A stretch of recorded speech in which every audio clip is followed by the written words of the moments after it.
Скъпи приятели, ние ви представяме рецепти за готвене без алергени, заедно с двама знаещи, образовани специалисти. Доктор Мария Пенева, технолог в Дафлор, доктор по медицина, с дисертация на тема менеджмент на безопасността на храните и обучение на обществото за информиран избор.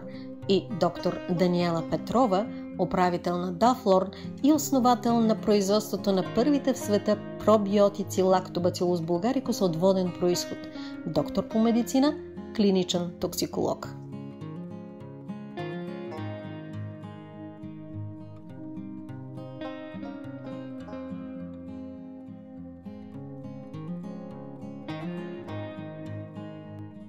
Здравейте отново с рубриката Интелект в кухнята. Днес ще ви приготвим едни сурови, бързи, лесни и здравословни бомбони кокоски. Но преди това вижте информацията за лактера. След малко ще ви приготвим едни уникални бомбони от кокосово масло, кокосови стърготини и малко рошков. Кокосът е така твърде екзотичен плод, който навлезе в нашето ежедневие, тъй като сега лесно се пътува, лесно се внасят тези плодове и зеленчуци. Той е изключително употребяван в Южна Америка за ежедневна консумация. Кокосовото масло е изключително полезно за организма, тъй като не образува, не вреди на липидния ни баланс. И точно за хора, които обичат кокос, които са вегани, вегетарианци, които постят, които спазват определени религиозни диети, като парве диетата в юдаизма, е подходящ този сравнително нов наш продукт Лактера Веган, където уникалният щам от воден произход Lactobacillus bulgaricus DWT1 е размножен на среда от грахов протеин, кокос и пектин. В този продукт не съдържа никакви алергени и е изключително подходящ за хора, които пазят някаква диета или не употребяват млечни продукти поради различни причини. Взимайте същата доза, както при другите продукти Lactera Nature и Allergy Free. Когато имате проблем, 4 лъжички сутрин. Когато нямате проблем, 1 лъжичка ви е достатъчна, за да сте здрави и в добро настроение.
Съветвам ви да поставите бомбоните на хартия за печене. Ако ги поставите директно върху чинията и ги сложите след това в хладилника да стегнат, няма да може да ги отлепите от чинията. Част от бомбона ще остане от чинията.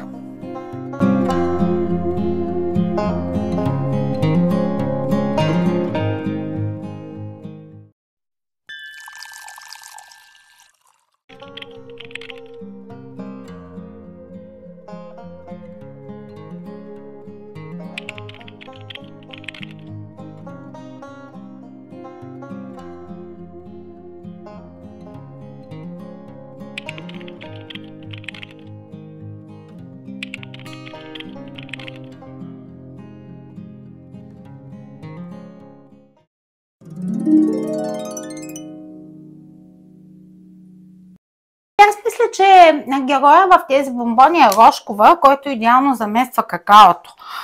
Сега знам, че какаото не е алерген, според европейското законодателство, регламент 1169 приложение 2, но моят клиничен опит в областта на токсикологията и алергологията показва, че много хора, включително и малки деца, когато започнат да консумират шоколад, проявяват алергия към какао. Въпреки че какаото не е включено в този списък на официалните алергени на Европейския съюз за сега. Ще видим по-нататък. Докато влезе какаото по нашите географски ширини, то е било изцяло заместено от рошков. Рошкова се гледа в средиземноморските региони, в Испания, Италия, Гърция, в България се е гледал рошков. Това е многолистен храст, многогодишен и рошкова прилича на шушулки от зелен боб. Само че са кафяви шушулките. Дори от шушулките на рошкова се правят музикални инструменти. Вътре на едни бобчета, изпича се и след това се смила и се получава рошковото брашно, което има много подобни полезни ефекти на ядките. Тоест много е богат на витамини от група B, B1, B6, B12 и е богат на минерали и микроелементи, калий, магнезий, хром, които са изключително важни за нашия минерален баланс и хормонално производство в нашия организъм. Кокоса, ние познаваме кокоса като плод, но от него се произвеждат много продукти. Кокосово брашно, кокосово мляко, кокосово масло, които също имат много предимства. Може да кажем още за рошковия, че много родители избягват консумацията на шоколад, на какао заради превъзбуждането на децата, загубата на внимание, тази хиперактивност, трудно заспиване. И докато рошковия няма такива ефекти и може да бъде заменен в десерти, така че вкусово да наподобяват десертите с шоколад, но да не превъзбужда така организма. Да са по-здравословни. Разбира се. Значи, когато избираме рошков, вие ще видите, когато е пресен, хубав продукта, брашното е много тъмно. Десерта става с цвета на черен шоколад. Зависимост, разбира се, от вложеното количество. Когато брашното е поостаряло, не може да добие този хубав наситен цвят. След 4 години неуморна работа и пълна отдаденост, екипът на Лактера с гордост представя Лактера Веган. Революционна линия пробиотици, създадена от първия в света щам Lactobacillus bulgaricus DWT1 с воден произход.